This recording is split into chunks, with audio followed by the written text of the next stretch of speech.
आसुम आगे नई सहेली रियान फिर में चाय बना रही होनी आसुमन नजवाई जो बंद कर मजे से टीवी देखते होती है। अभी दरवाजे की घंटी बजती है। प्रिया जरा देखना तो कौन आया है। देखती हूँ मम्मी जी। नमस्ते आंटी जी, कैसी हैं आप? मैं तो बिल्कुल ठीक हूँ बेटा, पर तेरी सास को क्या हुआ है? आजकल कहीं दिखती ही नहीं है। जब देखो तब टीवी के आगे जमी रहती है। अंदर तो आइए आंटी। अरे ओ दीपक की अम्मा, कहाँ हो? अरे बिमला, आओ आओ, क्या बात है, बड़े दिन बाद याद आई तुम्हें मेरी। मैं तो हमेशा ही तुम्हें याद करती हूँ, पर तुम ही गायब रहती हो और आजकल तो बाहर भी नहीं आती जाती। तबीयत तो ठीक है ना तुम्हारी? अरे तबीयत को क्या होना है, इस उम्र में तो कुछ ना कुछ लगा ही रहता है। मेरी छोड़ो, तुम ये बताओ कि क्या चल रहा है गली मोहल्ले में। तुम गली मोहल्ले की छोड़ो, चल तो तुम्हारे पड़ोस में रहा है। तुम्हारी नई सहेली आई है। मेरी कौन सी नई सहेली? मैं तो यहाँ बस तुमसे बातचीत कर लेती हूँ, या फिर बाजू वाली शर्मा की बहू से दो चार बातें कर लेती हूँ। इसीलिए तो कहा कि तेरी नई सहेली आई है। अब कोई पड़ोस में आया है तो बात तो होनी ही है। कम से कम इसी बहाने हमारा भी एक ग्रुप बन जाएगा। फिर सब मिलकर अपनी बहुओं की शिकायतें किया करेंगे। दोनों हंसने लगते हैं। अभी प्रिया चाय लेकर आती है और सामने टेबल पर रख देती है। दोनों चाय पीती हैं और बातें करते हैं। चलो मैं चलती हूँ, अब कल मिलते हैं। राम राम। अगले दिन प्रिया किचन में कुछ काम कर रही होती है और सुमन आराम से सोफे पर बैठकर मटर छिल रही होती है। तभी दादी बजती है। प्रिया दरवाजा खोलती है तो सामने उनकी नई पड़ोसन खड़ी होती है। जी आप कौन? मैंने पहचाना नहीं। नमस्ते बेटा, मैं शारदा, आपके बगल वाले घर में अभी 2-4 दिन पहले ही शिफ्ट हुए हैं। ओह अच्छा अच्छा अच्छा, नमस्ते आंटी, अंदर आइए ना आप। देखिए तो मम्मी जी आज कौन आया है। कहकर प्रिया किचन में चाय बनाने चली जाती है। नई पड़ोसन को घर पे देखकर सुमन थोड़ा हैरान हो जाती है। नमस्ते बहन जी, मैं शारदा, आपकी नई पड़ोसन। अच्छा अच्छा, आप हैं हमारी नई पड़ोसन। आइए आइए, और बताइए कैसी हैं आप? जी बिल्कुल ठीक हूँ। वो दरअसल घर पर छोटी सी पूजा रखवाई थी, बस उसी का प्रसाद देने चली आई। सोचा इसी बहाने नए पड़ोसियों से भी मुलाकात हो जाएगी। ये तो बहुत अच्छा सोचा आपने। सुमन प्रिया को आवाज लगाती है। अरे ओ बहू, जरा चाय पानी का तो आके पूछ लो। ये आजकल की बहुएं भी ना, जब तक बोलो नहीं तब तक कुछ नहीं करेंगी। प्रिया चाय लेकर आती है। दोनों बैठकर चाय पीती है और खूब सारी बातें करती है। अच्छा बहन जी, अब मैं चलती हूँ, फिर मिलते हैं। अब तो आना जाना लगा ही रहेगा। शारदा के जाने के बाद प्रिया किचन से बाहर आती है। क्या बात है मम्मी जी, आप दोनों को देखकर तो लगा ही नहीं कि पहली बार मिल रही हो। आप दोनों तो बिल्कुल बिछड़ी हुई सहेलियों की तरह बातें कर रही थी। अरे जब दो औरतें मिल जाती है ना, तो बातें अपने आप ही निकल आती है। अब तू अपने काम पर ध्यान दे, बातों पे नहीं। ऐसे ही कुछ दिन बीत जाते हैं। सुमन और शारदा अच्छी सहेलियां बन गई होती हैं। दोनों एक साथ मंदिर जाती, मार्केट जाती और कभी कभी तो विमला भी इनके साथ मिलकर और हंसी ठिठोली करती।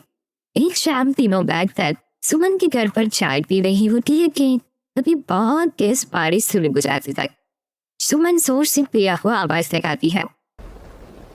प्रिया, ओ प्रिया, देख कितनी तेज बारिश हो रही है। जाके छत से सारे कपड़े ले आ, नहीं तो सब भीग जाएंगे। सुमन 2 बार आवाज लगाती है लेकिन प्रिया का कोई जवाब नहीं आता। शायद प्रिया कुछ काम कर रही है, इसीलिए कुछ जवाब नहीं दे रही। अरे काहे का काम, आराम फरमा रही होगी महारानी। अभी प्रिया बीमार हालत में अपने कमरे से बाहर निकलती है। हाँ मम्मी जी, क्या हुआ? मेरी तबीयत थोड़ी ठीक नहीं है ना, इसलिए आग लग गई। अरे सारे कपड़े भीग गए और तुझे सोने से फुर्सत नहीं है। सबके सामने सुमन की मुंह से ऐसी बातें सुनकर प्रिया उदास हो जाती है और छत से कपड़े उतारने चली जाती है। सुमन, ये क्या बात हुई? प्रिया ने बताया ना कि उसकी तबीयत ठीक नहीं, इसलिए उसकी आंख लग गई। तुम भी ना खामखा उसे सबके सामने सुना दिया। अरे आप नहीं जानती शारदा जी, कुछ बहुएं ना बहुत आलसी होती है, घर का एक काम नहीं करना चाहती। ऐसा नहीं है सुमन, तुम्हारी बहू तो बहुत प्यारी है, तुम्हारी सारी बात भी तो मानती है। हाँ सुमन, तुम प्रिया के बारे में ऐसा क्यों सोचती हो? मेरी भी दो बहुएं हैं, लेकिन मैं उन्हें अपनी बेटियों की तरह रखती हूँ। आखिर वो भी तो किसी की बेटियां ही है ना। और अगर तुम ऐसा ही व्यवहार करोगी तो एक दिन प्रिया भी तुम्हारे साथ ऐसा ही बर्ताव करेगी। शारदा और विमला की बातें सुनकर सुमन भी तो बोलती बंद हो जाती है। वहीं प्रिया भी बाहर से सारी बातें सुन रही होती है।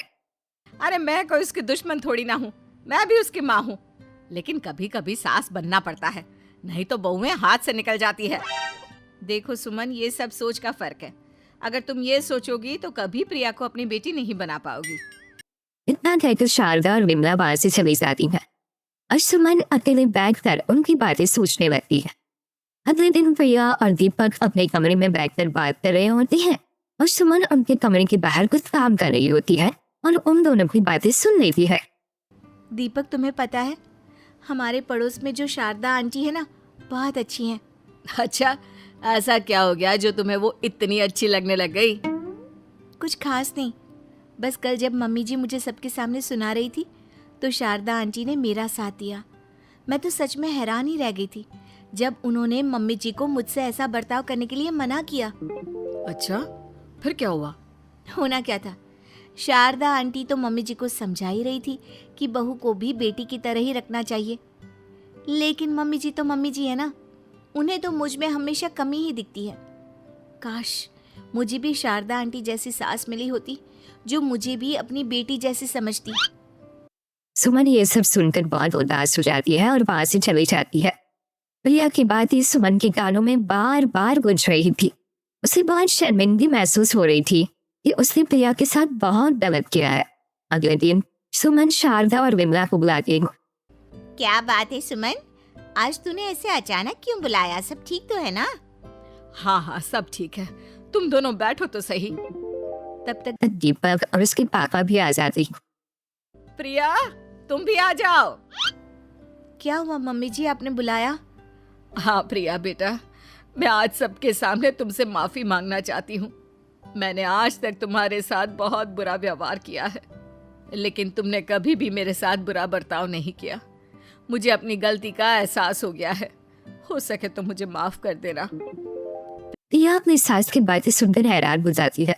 उसकी आंखों में आंसू आ जाते हैं। प्लीज मम्मी जी, आप मुझसे माफी मत मांगिए, मैं भी आपकी बेटी ही हूँ।